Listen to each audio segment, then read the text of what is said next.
You know, we are so blessed here at Good News Media Incorporated to have businesses in the area that support us financially. We call them our business partner underwriters.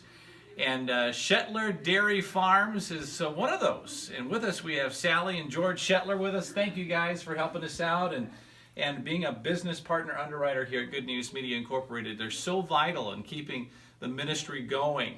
And so let's talk a little bit about what they do. George and Sally, tell me a little bit more about Shetler Dairy Farms.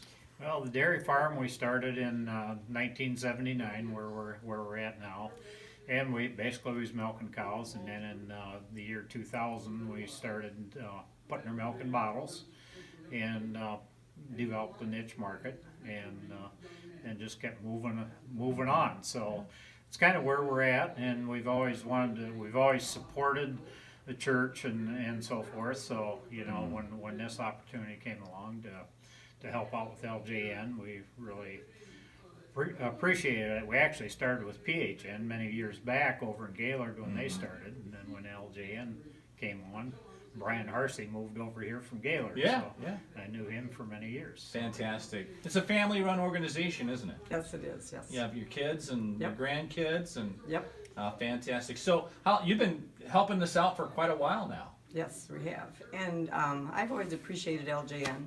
Over the years, in the 80s, I think I listened to it 24 hours a day probably, because I needed a lot of help back then. And you guys were always there, and it was just nice to have it when I needed it. I heard tell you have the radio going on in the barn, and maybe that produces more milk, right?